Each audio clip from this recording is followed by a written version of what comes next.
Welcome back to the channel. Myself Ashrika Saudan and हम discuss कर रहे थे ठाकुर पब्लिकेशन की बुक यूरोपियन क्लासिकल लिटरेचर, जो कि बिहार की सभी यूनिवर्सिटीज़ के बीए सेकेंड सेमेस्टर के स्टूडेंट्स के लिए बनाया गया है and it is based on the latest NEP based syllabus. So students, अभी तक की जो हमारी प्रीवियस वीडियोज़ रही हैं उसमें हम लोगों ने European classical literature and European literature का एक बिग पिक्चर एक्सप्लेन कर लिया है, जान लिया है क्या होते हैं।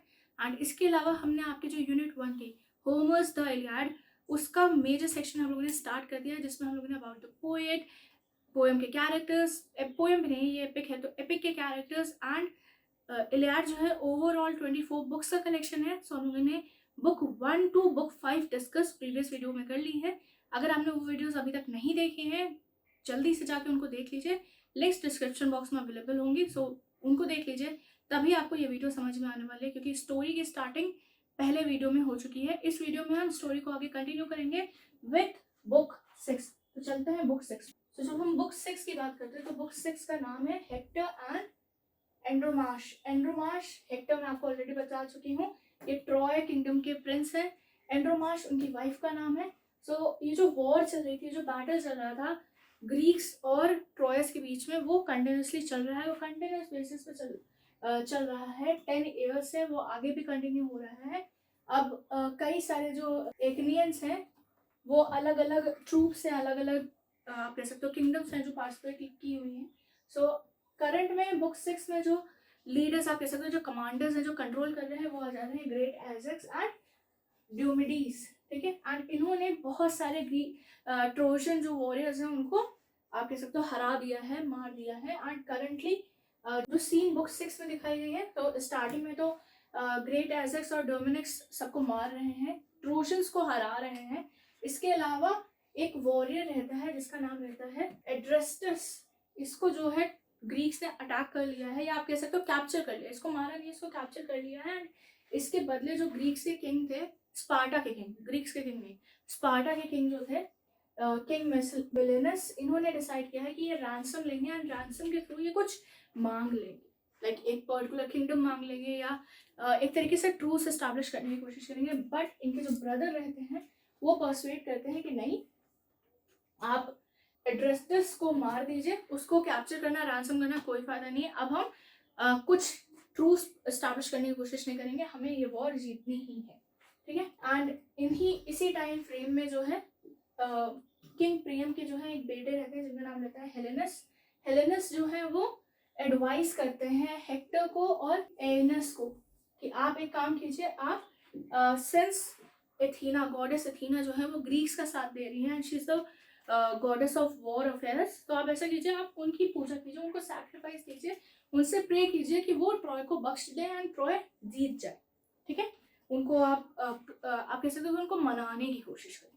तो हेक्टर ये बात मान जाते हैं एंड वो वापस आते हैं ट्रॉय, अपने पापा से मिलते हैं, अपनी वाइफ को ढूंढते हैं एंड वाइफ को ढूंढ के वो बताते हैं कि हमें एक सैक्रिफाइस करनी है गॉडेस को मनाने के लिए। ठीक है। तो वो सैक्रिफाइस होती है, पूरा पूरा जो सैक्रिफिशियल रिचुअल होता है वो परफॉर्म किया जाता है। एंड इसके बाद होता क्या है कि एथीना जो है ये सैक्रिफाइस, ये जो प्रेयर्स है उसको एक्सेप्ट करने से मना कर देते हैं, रिजेक्ट कर देती हैं ये सैक्रिफाइस रिचुअल को। ठीक है। अब इसके बाद ऑब्वियसली सैक्रिफाइस जो रिचुअल है वो रिजेक्ट की जा चुकी है। एंड अब हेक्टर वापस आते हैं अपनी वाइफ के पास एंड वो वॉर तो कंटिन्यू हो रही है। तो एंड्रोशिया जो है वो थोड़ा सा डर गई हैं कि गॉडेस ऑफ वॉर हमसे नाराज हैं, तो ऑब्वियसली हमारे लिए हार हो सकती है, हमारी हार हो सकती है, मेरा पति इस युद्ध में मर सकता है। And she is scared and उनका स्कैर होना बनता भी है। तो अपने हस्बैंड से बोलती हैं कि मैं इस वॉर में बहुत सारे अपनों को ऑलरेडी खो चुकी हूँ, मैं आपको नहीं खोना चाहूँगी। ठीक है। तो हेक्टर उन्हें समझाने की कोशिश करते हैं दैट ये किंगडम हमारा है, मुझे लड़ना पड़ेगा। जो भी एक बेसिक स्ट्रक्चर चल रहा होता है वो उसी स्ट्रक्चर में अपनी वाइफ को समझाने की कोशिश करते हैं। एंड उनका बेटा रहता है, वो उस बेटे को मतलब प्यार से देखते हैं and he goes for battle. ठीक है। तो बुक 6 में बस इतना ही हुआ है। एक चीज़ याद रखिएगा, एक चीज़ और, हेक्टर जब हेक्टर जाने लगते हैं तो वो हेक्टर अपनी वाइफ को समझाते हैं कि मेरी डेथ अभी हुई नहीं है, तो मेरी डेथ के लिए अभी से लिमिट करना मत स्टार्ट करो, जब हो जाएगी तब करना। एंड जब वो बैटल फील्ड के लिए निकल रहे होते हैं तब पैरिस कहते हैं कि मैं भी तुम्हारे साथ चलूंगा। तो हेक्टर ऑलरेडी वो पैरिस से नाराज है, वो पैरिस से नफरत करते हैं, तो वो पैरिस को डांटते भी हैं कि तुम एक सोल्जर से ज़्यादा कुछ नहीं हो, तुम एक वॉरियर नहीं हो, तुम बार बार भाग जाते हो, 2 बार वो बैटल फील्ड से भाग गए हैं। सो तुम्हें जो है, तुम एक डिसेंट वॉरियर हो जिसे पीछे रहना चाहिए, यू शुड स्टे बैक। तो स्टिल पैरिस हेक्टर की बात नहीं मानते, दोनों लोग साथ में जो है बैटल फील्ड में जाते हैं, एंड इसी के साथ बुक 6 जो है वो एंड हो जाती है। ओके, अब हम चलते हैं बुक 7 पे। तो बुक 7 का नाम है एलायस फाइट्स हेक्टर। एलायस आप कह सकते हैं यहाँ पे जितने भी ग्रीक्स हैं उनको कहा गया है। सो अब हेक्टर जो है वो पैरिस के साथ अटैक करना स्टार्ट कर देते हैं, and God Apollo and Athena decide करते हैं कि वो इस बैटल फील्ड में इन्वॉल्व होंगे, एंड इस बैटल फील्ड को आज, मतलब इस वॉर को गॉडेस ने डिसाइड किया कि इस वॉर को मैं आज खत्म करके रहूंगी। बट होता क्या है कि हेक्टर जो है, जब हेक्टर बैटल फील्ड में आते हैं तब प्रॉब्लम क्रिएट हो जाती है, क्योंकि कोई भी वॉरियर, ग्रीक वॉरियर हेक्टर से लड़ने के लिए रेडी नहीं होता। इवन हेक्टर इतने पावरफुल रहते हैं कि वो सबके सामने आके कहते हैं कि कौन सा तुम में से वॉरियर है जो मुझसे भिड़ेगा, ठीक है। एंड जितने भी वॉरियर्स रहते हैं वो सब झिझक जाते हैं हेक्टर से भिड़ने से, हेक्टर से फाइट करने के लिए, ठीक है। एट द एंड मेलेनस, किंग मेलेनस मानते हैं कि अच्छा ठीक है मैं फाइट करूंगा, बट उनका ब्रदर एग्नेल उन्हें रोकते हैं, और उसके बाद एक आप कह सकते हो कि एक तरीके से एक डिस्कशन होता है कि कौन हेक्टर से फाइट करेगा, ठीक है। एंड हेक्टर जो है वो हर किसी को, मतलब जो उनके सामने आ रहा है वो उसे मारते जा रहे हैं, and he is in search of Nestor. Nestor is the brain of Greece, ठीक है। ग्रीक लोगों का जो आप कह सकते हैं एडवाइजर होते हैं वो है नेस्टर। सो नेस्टर को अगर वो मतलब मार देते हैं, देन कोई ऐसा नहीं रहेगा जो ग्रीस को एडवाइस दे सके, ठीक है। सो नेस्टर को किसी तरीके से बचाया जाता है, ठीक है।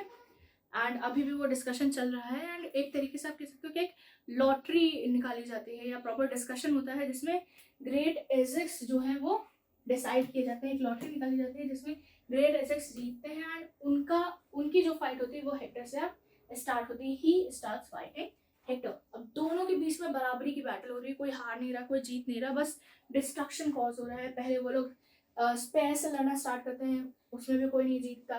फिर वो लासेस से लड़ना स्टार्ट करते हैं, उसमें भी कोई नहीं जीतता। फिर वो लोग स्वॉर्ड से फाइट करना स्टार्ट करते हैं, कोई नहीं जीतता, ठीक है। एंड ऐसे ही दोनों के बीच में फाइट्स होती रहती हैं। अल्टीमेटली जूस जो है वो अपने कुछ हेरल्ड्स को भेजते हैं जो नोटिफिकेशन, मतलब नोटिफाई करते हैं या समझाते हैं, नोटिफिकेशन नहीं दे रहे, वो नोटिफाई करते हैं, सबको इन्फॉर्म करते हैं कि डार्कनेस आने वाली है, यानी कि सूर्यास्त होने वाला है, सनसेट होने वाला है। अब जो है वो बैटल को रोकना पड़ेगा, जो आप लोगों के बीच में ड्यूल चल रहा था उसको रोकना पड़ेगा। एंड इसी के साथ दोनों जो वॉरियर्स रहते हैं, यानी कि हेक्टर और ग्रेट एजेक्स, वो दोनों एक दूसरे से हाथ मिलाते हैं, फ्रेंडली गिफ्ट्स एक्सचेंज करते हैं, एक दूसरे की तारीफ करते हैं, एंड वो अपने अपनी आर्मी में या अपने जो उनका कैंप्स रहता है वहाँ पे वो चले जाते हैं। जब वो लोग वापस चले जाते हैं तो अब ग्रीक्स की जो कैंप है वहाँ पे नेस्टर सबको जो है वो एडवाइस करते हैं कि इतना टाइम हो गया है, एंड हमारे बहुत सारे वॉरियर्स मर चुके हैं, तो अब हमें जितने भी जो हमारे डेड हैं उनकी बॉडी को बरी कर देना चाहिए,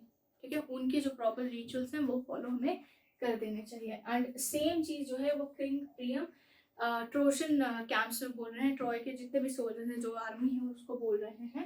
एंड ये भी डिसाइड होता है काउंसिल्स के बीच में कि हेलेन को वापस कर दिया जाए, ताकि जो है ये ट्रूस एस्टैब्लिश कर दिया जाए, ठीक है। ऑब्वियसली जो वॉर इतने सालों से चल रही है वो सिर्फ एक वजह से चल रही है, एक औरत की वजह से चल रही है, वो है हेलेन। एंड एक चीज आप याद रखिएगा, हेलेन को ही जो है हेलेन ऑफ ट्रॉय भी बोला गया है। हेलेन ऑफ ट्रॉय के बारे में अगर आप कहीं पढ़ते हैं तो आप समझ जाइएगा कि ये हेलेन ऑफ ट्रॉय जो है वो यही हेलेन है, ठीक है, जिसकी वजह से ट्रोजन वॉर हुई है, जिसकी वजह से पूरा किंगडम खत्म हुआ है। ओके, तो जब ये हो रहा होता है कि हेलेन को हम वापस कर देते हैं, तो इस बार पैरिस रिजेक्ट कर देता है, कहते हैं नहीं, मैं हेलेन को नहीं वापस करूंगा, मैं जितने भी मैंने जो ट्रेजर्स उससे छीन के लाए थे, जो रॉयल्टीज मैंने उससे छीनी थी, मैं वो वापस कर दूंगा, बट मैं हेलेन को वापस नहीं करूंगा, ठीक है। तो इसके साथ जो है ये डिस्कशन यहीं पे क्लोज हो जाता है। एंड अब नेक्स्ट डे वॉर नहीं होती है, बैटल नहीं होती है, बैटल पॉज कर दी गई है। एंड इधर जितने ग्रीक्स हैं, जो एग्नेंस हैं, वो अपने डेड वॉरियर्स को मतलब अपने डेड वॉरियर्स को जो है वो बरी करते हैं, एंड दूसरी तरफ जो है ट्रॉयर्स जो है वो अपनी डेड वॉरियर्स को बरी करते हैं। इन द मीन टाइम ट्रोजन फिर से जो ट्रॉय के वॉरियर्स रहते हैं वो ये जो डिसीजन हुआ था कि उनके उनके ट्रेजर्स को वापस कर दिया जाएगा, ठीक है। वो जाके किंग मेलिनस के सामने ये रिक्वेस्ट रखते हैं कि हम हेलेन को वापस नहीं कर रहे हैं, बट हम आपके जितने रॉयल्टीज हैं, जो ट्रेजर्स हैं, वो आपको वापस कर दे रहे हैं। लड़ाई जो है वो यहीं रोक दी जाती है। बट अब जो ग्रीक्स है वो समझ रहे हैं कि यार ये लोग डेस्परेट हो रहे हैं, इनके पास हेक्टर के अलावा और कोई ज़्यादा स्ट्रॉन्ग वॉरियर है नहीं जो हमें हरा सके, ठीक है। तो अब ये लोग थोड़े कॉन्फिडेंट होते हैं और ये लोग कहते हैं नहीं, हम अब ट्रॉय को हराएंगे ही हराएंगे, हम आपका ये ऑफर रिजेक्ट करते हैं। एंड ये डेड बॉडीज को जो है बरी किया जा चुका है। इसी के साथ ये डिस्कशन भी ओवर हो चुका है, डेड बॉडीज भी बरी की जा चुकी हैं। सिंस ये एक दिन है जहाँ पे लड़ाई नहीं हो रही है, तो अब वॉर आगे कैसे कंटिन्यू की जाएगी, बैटल आगे कैसे लड़ी जाएगी, इसका डिसीजन होता है। एंड ग्रीक्स जो है वो डिसाइड करते हैं कि वो अपने बैरिकेड्स को और ज़्यादा आगे बढ़ाएंगे और ज़्यादा बड़ा और स्ट्रॉन्ग बनाएंगे, ठीक है। एंड ये सब जो है माउंट ओलंपस से God Poseidon and God juice देख रहे होते हैं। सो इतना सब कुछ होता है बुक 7 में, ठीक है। अब हम चलते हैं बुक 8 पे। सो बुक 8 का नाम है the trojans reach the wall. The wall किसकी वॉल? ट्रोजन्स की वॉल नहीं, ये बात हो रही है ग्रीक्स के बैरिकेड्स की। या ग्रीक्स ने जो अपना वो मतलब बनाया हुआ है, बैरिकेड्स एरेक्ट किए हुए हैं, उसकी बात हो रही है कि वो बैरिकेड्स जो है वो पूरी तरीके से डिस्ट्रॉय होंगे, ठीक है, इस बुक में। सो स्टार्टिंग क्या होती है, बुक 7 एंड हुआ था कि जूस और पोसाइडन जो है वो माउंट ओलंपस से देख रहे हैं कि ग्रीस अपने बैरिकेड्स को आगे बढ़ा रहे हैं और स्ट्रॉन्ग बना रहे हैं। तो जूस क्या करते हैं, वो माउंट एडा पे जाते हैं एंड वहां से वो डिसाइड करते हैं कि मैं ये जितने भी इनके बैरिकेड्स हैं वो डिस्ट्रॉय कर दूंगा। एंड इसी के साथ जो है वो लाइटनिंग बोल्ट्स जो है वो ग्रीक आर्मी पे थ्रो करना स्टार्ट कर देते हैं। In the same time Hector जो है वो बैटलफील्ड पे अटैक भी करना स्टार्ट कर चुके हैं। सो इधर हेक्टर जो है फिर से नेस्टर को सर्च कर रहे हैं बैटलफील्ड में, और उनको वो कैप्चर करने की या किल करने की सोच रहे हैं। एंड दूसरी तरफ ग्रीक्स जूस जो है वो ग्रीक्स के वॉल पे अटैक भी किए जा रहे हैं, लाइटनिंग बोल्ट भी फेंके जा रहे हैं। एंड अल्टीमेटली हेक्टर जो है वो नेस्टर को ढूंढ लेते हैं, बट इसी टाइम पे जो है डियोडेमस आ जाता है जो कि नेस्टर को बचा लेता है, अपने चैरियट पे बैठा के उनको लेके भाग जाता है, ठीक है। सेफ जोन में भाग रहे हैं लोग, ओके। हेक्टर इनको फॉलो करने की कोशिश करते हैं एंड ग्रीक्स जो है वो पूरी तरीके से इन द मीन टाइम डिस्ट्रॉय होते चले जा रहे हैं, वो पीछे हटते चले जा रहे हैं। धीरे धीरे वो सब अपने सेफ जोन पे जाना चाह रहे हैं। एंड ये एक पॉइंट आता है जहाँ पे अब ग्रीस का पड़ला जो है वो आप कह सकते हो धीमा हो रहा है, स्लो हो रहा है। एंड ट्रॉयस का जो पड़ला है वो भारी होता चला जा रहा है, ठीक है। एंड ये सब जो है माउंट ओलंपस से हेरा देख रही है कि ग्रीक्स किस तरीके से हारते जा रहे हैं। तो वो पहले तो एग्मेमनन को बताती हैं, एग्मेमनन को थोड़ा सा मोटिवेट करने की कोशिश करते हैं कि तुम अपनी फोर्सेस को संभालो, अपने फोर्सेस को इंस्ट्रक्ट करो कि वो कंबाइंड होके काम करें, अलग अलग होके काम करना बंद करें। एंड इसी के साथ जो है एग्मेमनन जाता है, वो अपने आर्मी को जो उसके सोल्जर्स रहते हैं उनको कहता है कि आप एक साथ काम कीजिए, प्लस वो कहता है कि आप जूस से प्रे कीजिए ताकि शायद हमें कोई एक साइन मिल जाए, हमें थोड़ी सी स्ट्रेंथ मिल जाए, ठीक है, जिससे हम लड़ सकें। एंड उन्हें एक सिंबल, एक स्ट्रेंथ मिल जाती है जब वो देखते हैं एक ईगल को जो कि एक फॉन को अपने क्लॉ में, अपने पंजे में फंसा के ले जा रहा है। ईगल आपको समझ में आ गया, फॉन डियर के बच्चे को कहते हैं, ठीक है। तो अपने पंजे में जो है वो डियर के बच्चे को लेकर उड़ रहा होता है। एंड यही एक सिंबल रहता है जो कि मोटिवेट करता है एक्नाइंस को लड़ने के लिए, ठीक है। सो अब वो अपनी एनर्जी के साथ लड़ने के लिए तैयार हो चुके हैं। अब इसी में एक आर्चर रहता है, एक ग्रीक आर्चर रहता है जो कि इसका नाम रहता है ट्रूसर। एंड वो बहुत सारे ट्रोजन वॉरियर्स को मारता है। एंड ये एक टाइम है जब अब दोनों आर्मीज फिर से, ट्रॉयस तो ऑब्वियसली एक हायर पोजीशन पे पहुंच गई थी, बट अब ग्रीक्स फाइट बैक करके उस लेवल को अचीव करने की कोशिश कर रहे हैं, वो ट्रॉयस को हराने की कोशिश कर रहे हैं, ठीक है। And in the mean time Hector जो है वो फिर से उसको चोट लग जाती है। एंड अब पूरा जो बैटलफील्ड का जो स्ट्रक्चर है वो फिर से पूरी तरीके से चेंज हो रहा है, ठीक है। बीच में लग रहा है तो हेक्टर को चोट लगी, इस वजह से वो थोड़ा सा पीछे हटा है। एंड इधर ग्रीक्स जो है वो मोटिवेट हो गए हैं फाइट करने के लिए। बट जैसे ही हेक्टर को रियलाइज होता है कि भाई ग्रीक्स हम पे भारी पड़ना शुरू हो रहे हैं, हेक्टर फिर से अपनी एनर्जी को स्टोर करता है, इनकरेज करता है खुद को, एंड वो इस तरीके से फाइट करता है कि ग्रीक्स पूरी तरीके से हारने लगते हैं एंड वो अपने मतलब सेफ जोन में जाना शुरू कर देते हैं, वो अपने शिप्स पे जाना शुरू कर देते हैं। ठीक है, अब फिर से गॉडेस अथीना और हेरा फिर से ग्रीक्स को संभालने की कोशिश करती हैं, वो इन्वॉल्व होने की कोशिश करती है। जैसे ही वो इन्वॉल्व होती है, वो हेल्प करने की कोशिश करती हैं, वैसे ही जूस जो है वो गॉडेस एरिस को भेज देते हैं इन दोनों को वार्न करने के लिए कि अगर इन दोनों में से किसी ने इस वॉर में पार्टिसिपेट किया, किसी भी तरीके का इन्फ्लुएंस दिया, तो उन लोगों के लिए अच्छा नहीं होगा। एंड इस धमकी से डर के गॉडेस अथीना और गॉडेस हेरा दोनों ही वापस चली जाती हैं एंड बैटलफील्ड यहीं पे सनसेट हो चुका है। तो हेक्टर पूरी तरीके से ग्रीक्स को हरा नहीं पाता, बट वो उनको एक ऐसी पोजीशन पे ला चुका है जहाँ पर उनके सारे बैरिकेड्स डिस्ट्रॉय हो चुके हैं। हेक्टर आप कह सकते हो कि जो ग्रीक्स है वो पूरी तरीके से पता चल रहा है कि एक और दिन हेक्टर ने इसी तरह लड़ाई की तो ग्रीक्स हार जाएंगे। ठीक, ये सीन हो चुका है। एंड दूसरी तरफ जूस जो है अल्टीमेटली जब फील्ड नॉर्मल हो गई तो जूस माउंट ओलंपस वापस आते हैं एंड वो सबको इन्फॉर्म करते हैं कि कल का वो दिन होगा जब ग्रीक्स एल्केनियंस जो हैं वो पूरी तरीके से हार जाएंगे एंड उन्हें जीतने के लिए सिर्फ एक ही इंसान बचा सकता है, या एक ही इंसान है जो उन्हें हारने से बचा सकता है, वो है एक्लीस। एक्लीस अभी भी फाइट नहीं कर रहा, मैंने बुक 1 में ही एक्सप्लेन कर दिया था एक्लीस क्यों फाइट नहीं कर रहा। ठीक है, एंड सिर्फ एक्लीस ही है जो हेक्टर से फाइट कर सकता है, हेक्टर को हरा सकता है, और कोई वॉरियर नहीं है जो हेक्टर को हरा सकता। ठीक है, सो ये सब माउंट ओलंपस में चल रहा है। ग्रीक्स के बारे में नहीं बताया गया है कि ग्रीक्स क्या सोच रहे हैं, ट्रॉयज के बारे में बताया गया है। ट्रॉयज आर वेरी हैप्पी, वो अपनी विक्ट्री को लेकर सर्टन हो चुके हैं कि नेक्स्ट डे अगर हेक्टर ने इसी तरीके से लड़ाई की तो युद्ध हम जीत जाएंगे। एंड ये पूरा डिसीजन जो है वो ट्रॉयज के बीच में चल रहा है। ट्रॉयज आर सेलिब्रेटिंग और they are enthusiastic with their victory. ठीक है, एंड यही चीज एंड होती है बुक 8 पे। अब हम चलते हैं बुक 9 पे। ये थी आपकी बुक 8, अब हम चलते हैं बुक 9 पे।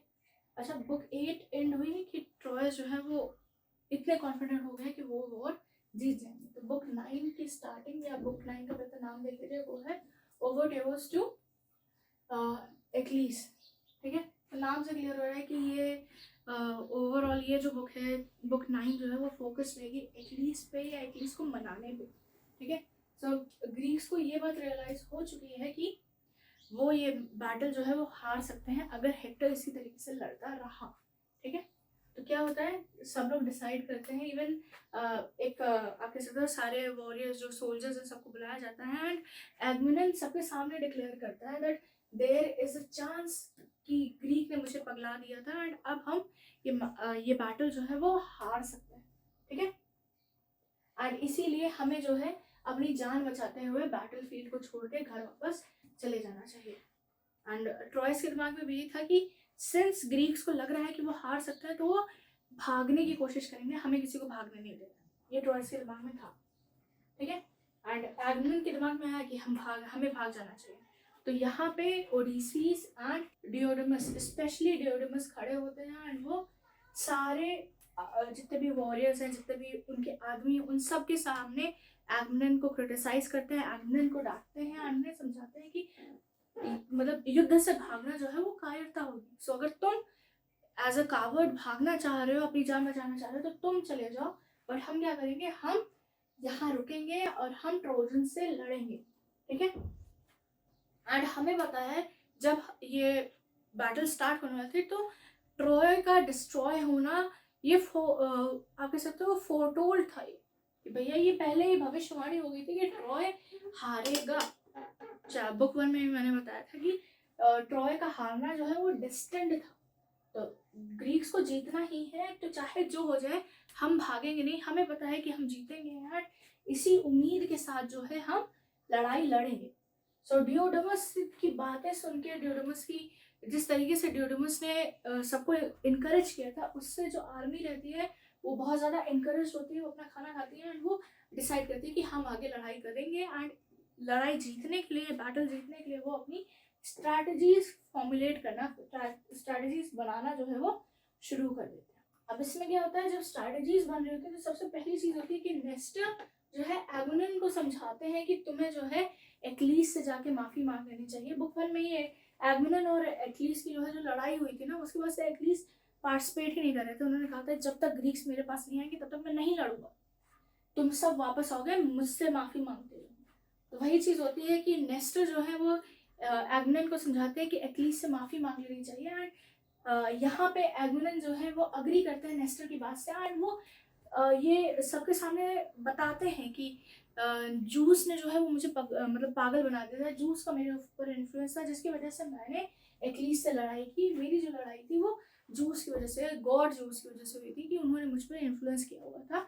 एंड वो अग्री करते हैं कि अब जो है जितनी भी वेल्थ है जो भी है वो मैं एक्लीस को दे दूंगा, एक्लीस की रिस्पेक्ट के लिए जो भी नेसेसिटी चीज़ें होंगी वो मैं दे दूंगा, प्लस मैं उनको ब्रेसीज भी वापस कर दूंगा, ब्रेसीज की वजह से ही लड़ाई हो रही थी। इसके अलावा मैं अपनी एक बेटी का हाथ भी उनको दूंगा, मतलब युद्ध के बाद जब हम लोग घर पहुंच जाएंगे तब मैं अपनी एक बेटी की शादी जो है वो एक्लीस से करा दूंगा। ठीक है, सो इतना बड़ा प्रपोजल लेके एगुनन कहते हैं कि एगुनन खुद नहीं जाते, वो उनका एक ग्रुप बनता है जिसमें ओडिसीज रहते हैं, ग्रेट एजेक्स रहते हैं एंड फीनिक्स रहते हैं। ये तीनों लोग मिलके जाते हैं एक्लीस के पास एगुनन की रिक्वेस्ट, एगुनन का प्रपोजल लेके। ठीक है, तो जब एगुनन के पास वो लोग पहुंचते हैं, एक्लीस के पास वो लोग पहुंचते हैं तो वो देखते हैं कि एक्लीस अपने कैंप में शांति से बैठ के क्या कर रहे हैं, वो लेयर प्ले कर रहे हैं और गाना गा रहे हैं। लेयर एक तरीके का इंस्ट्रूमेंट होता है। ठीक है, कुछ बड़ा सा, कुछ इतना बड़ा सा, कुछ ऐसा दिखता है, यहाँ पे स्ट्रिंग्स होती हैं, इससे बजाया जाता है, बहुत बड़ा होता है।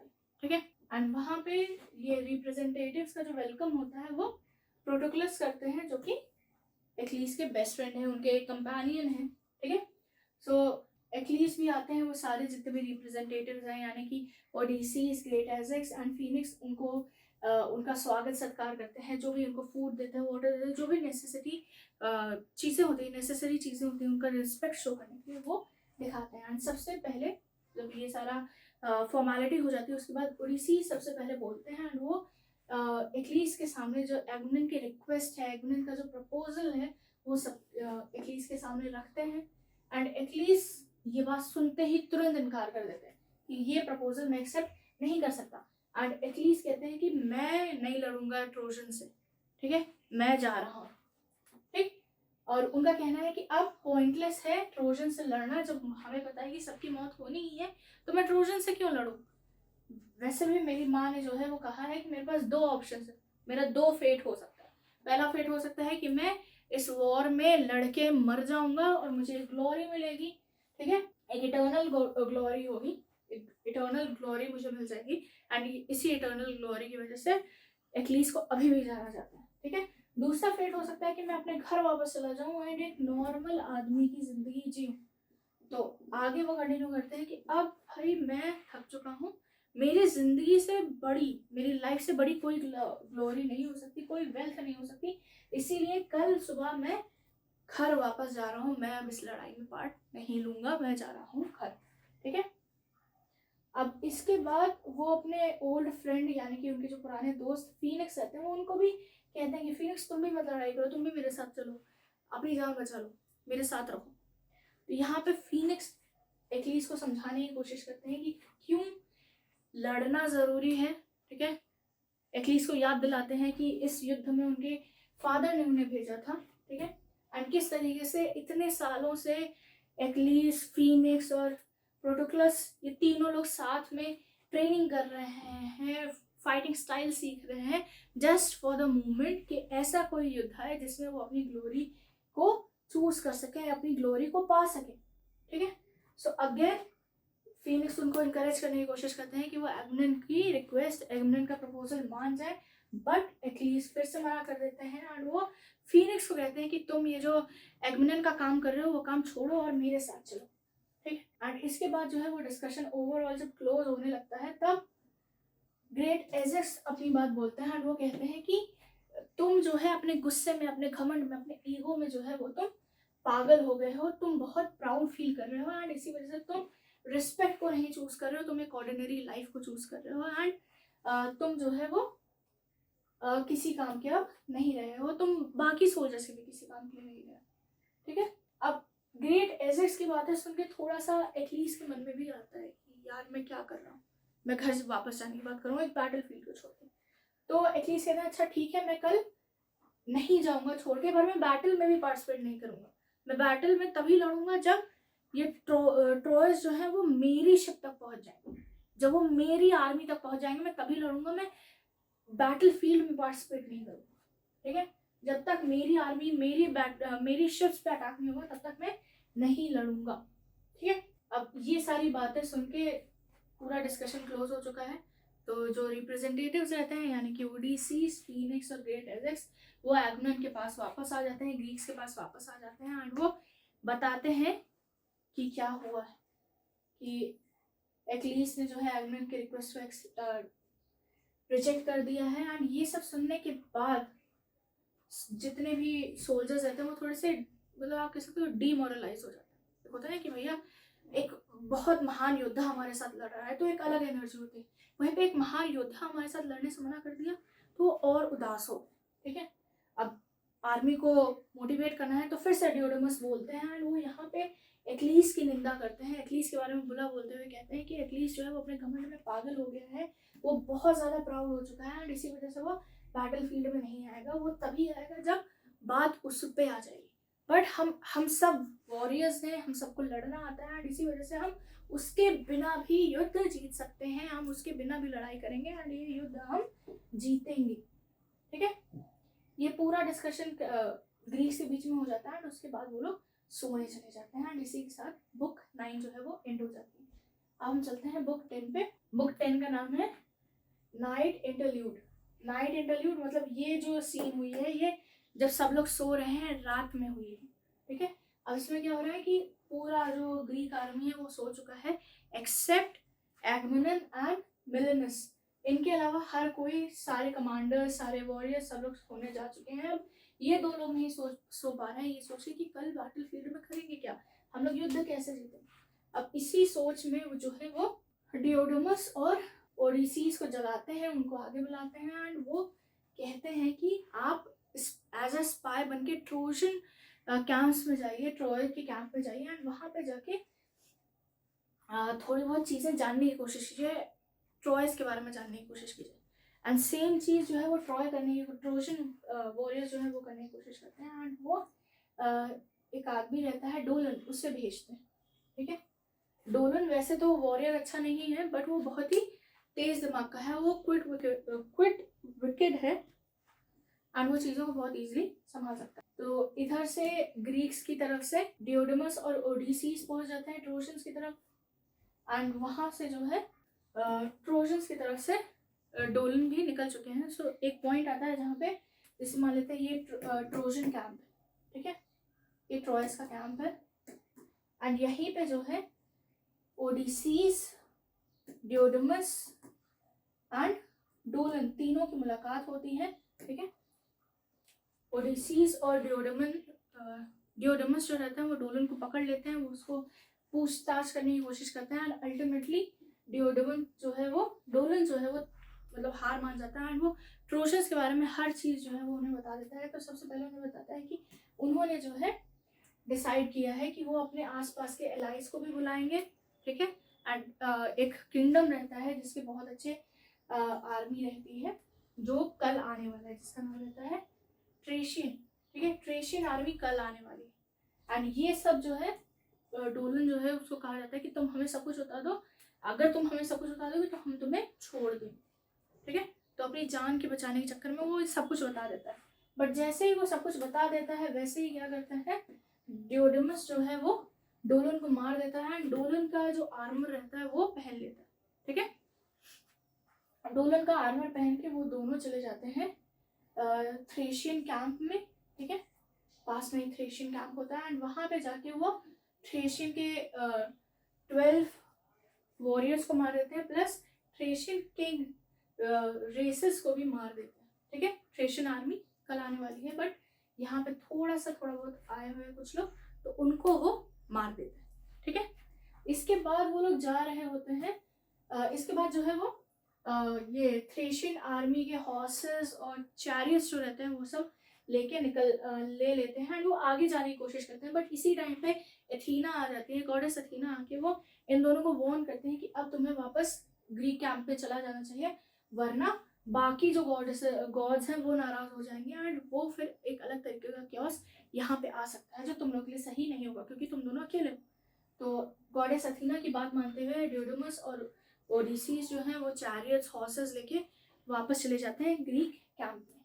ठीक है, अब जब वो ग्रीक कैंप पे पहुंचते हैं तो नेस्टर और जितने भी ग्रीक वॉरियर्स रहते हैं वो सब सेलिब्रेट करते हैं कि अब जो है ये लोग वापस आ चुके हैं, हमारे पास चैरियट्स आ चुके हैं एंड वो हॉर्सेस भी आ चुके हैं, तो दे आर हैप्पी। इससे पहले वो सोच रहे थे कहीं डियोडोमस और ओडिसीज का मार तो नहीं दिया गया।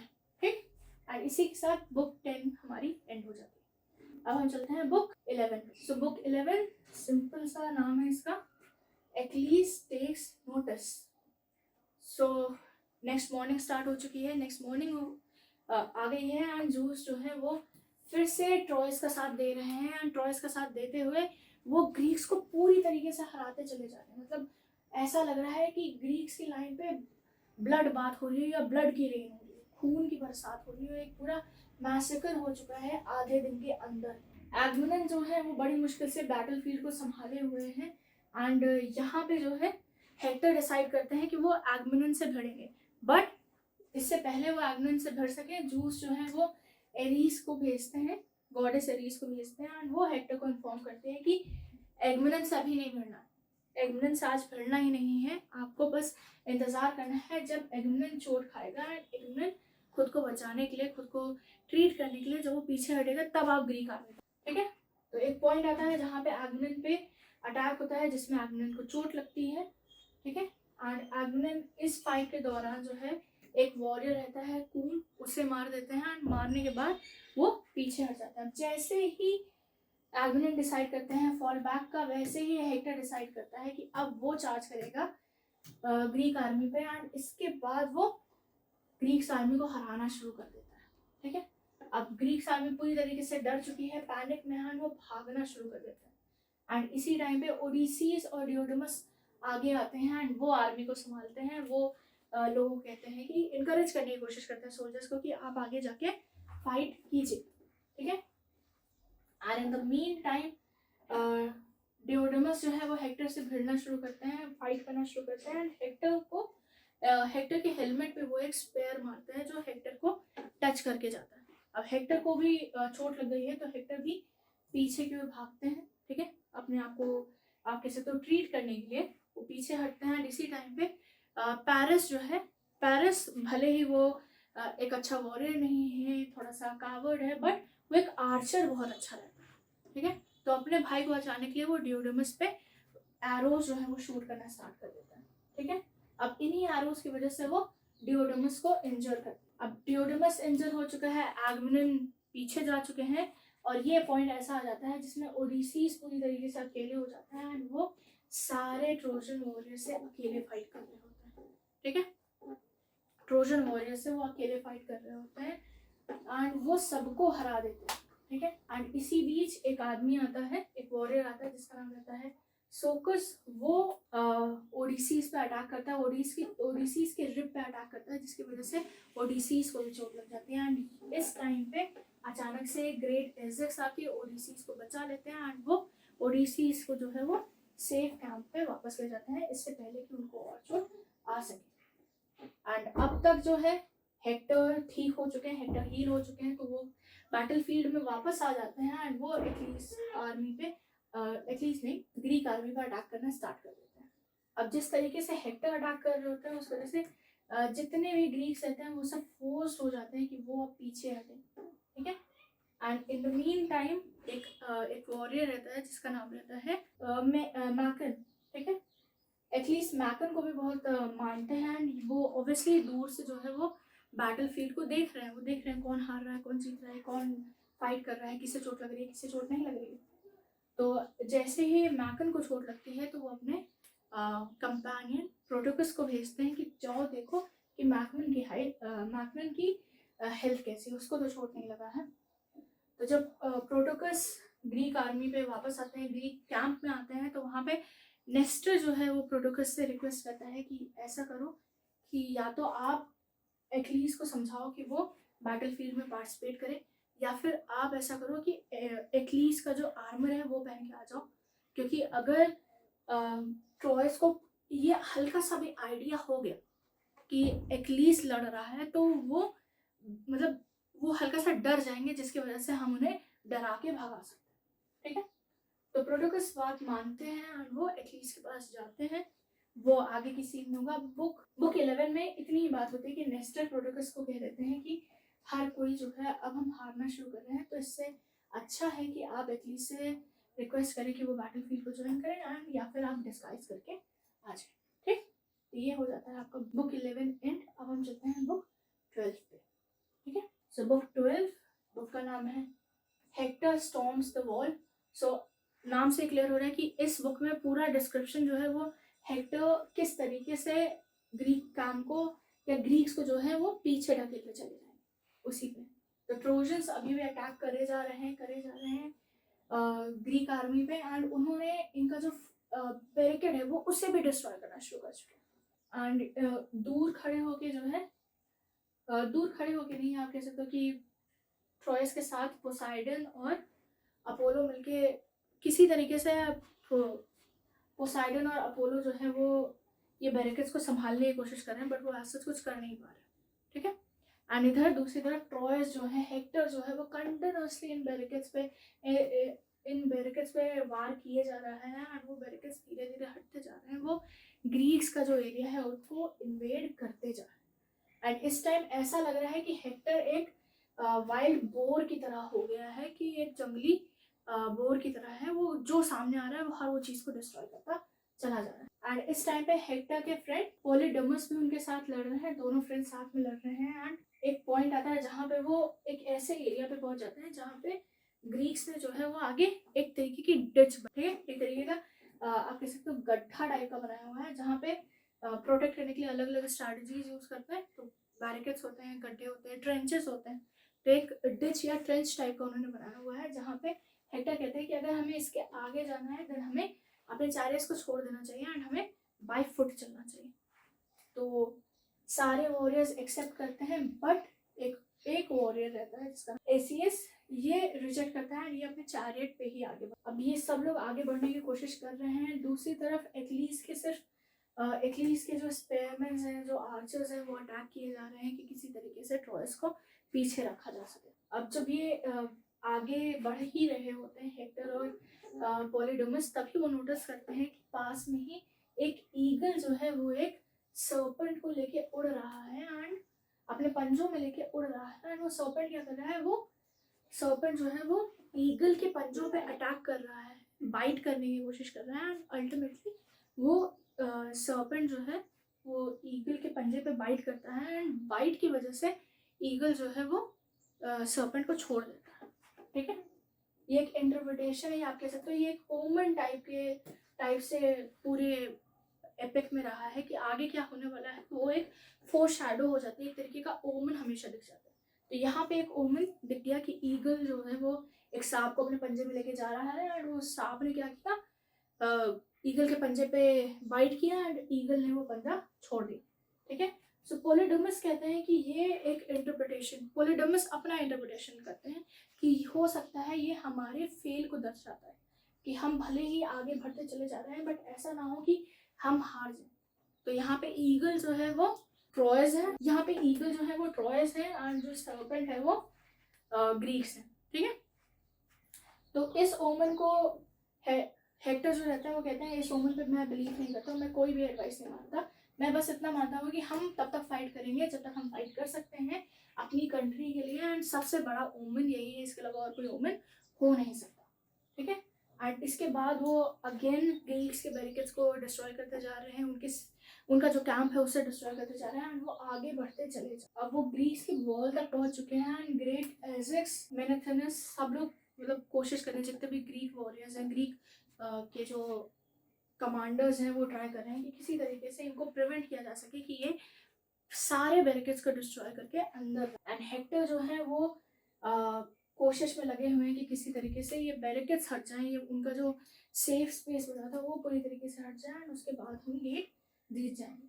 तो हेक्टर क्या करते हैं, हेक्टर एक बड़ा सा बोल्डर, एक बड़ा सा पत्थर, आपके सब पत्थर नहीं, बहुत बड़ा सा बोल्डर ही मान लीजिए, एक बड़ा सा पत्थर लेके वो ग्रीक जो गेट्स रहते हैं उस पर आ जाते हैं, उसको तोड़ देते हैं, गेट को तोड़ देते हैं उस बड़े से बोल्डर से, ठीक है। एंड अब ग्रीक्स का जो सेफ स्पेस है वो डिस्ट्रॉय हो चुका है। अब ग्रीक्स जो है वो, ग्रीक्स और ट्रॉयस के बीच में कोई प्रोटेक्शन नहीं है, ट्रॉयस डायरेक्ट अटैक कर सकते हैं ग्रीक्स को, ठीक है। सो बुक 12 में बस इतना ही होता है। और मैं, हमारी जो वीडियो है, हमारा जो डिस्कशन है आज के लिए मैं यहीं पे पॉज करती हूँ। इसके आगे की जो बुक्स हैं, इसके आगे का जो डिस्कशन है वो हम हमारी नेक्स्ट वीडियो में कंटिन्यू करेंगे। सो अभी तक अगर आपको स्टोरी अच्छी लगी हो, इंटरेस्टिंग लगी हो, वीडियो इंटरेस्टिंग लगी हो, सो वीडियो को ज़रूर लाइक कर दीजिएगा। कोई डाउट, कोई क्वेश्चन, कोई सजेशन होता है तो आप कमेंट बॉक्स में कमेंट कर सकते हैं। चैनल को सब्सक्राइब कर लीजिएगा क्योंकि ऐसा कंटेंट अभी आपको और आगे मिलता रहेगा। इसके अलावा ये जो बुक जिससे मैं आपको पढ़ा रही हूँ, हम लोग डिस्कशन कंटिन्यू कर रहे हैं, अगर आप ये बुक परचेज करना चाहते हैं तो आप ये बुक हमारी ऑफिशियल वेबसाइट से जाके परचेज कर सकते हैं। इसका लिंक आपको डिस्क्रिप्शन बॉक्स में मिल जाएगा। इसके अलावा अगर आप इसको अपने मोबाइल फ़ोन या लैपटॉप या किसी भी मोबाइल डिवाइस पर पढ़ना चाहते हैं, PDF या ई बुक फॉर्मेशन में, तो आप गूगल प्ले बुक से इसको डाउनलोड भी कर सकते हैं। उसकी भी लिंक आपको जो है वो डिस्क्रिप्शन बॉक्स में अवेलेबल हो जाएगी। फिलहाल के लिए मैं आपसे अलविदा चाहूँगी। Thank you so much for watching the video and I will see you on the next one.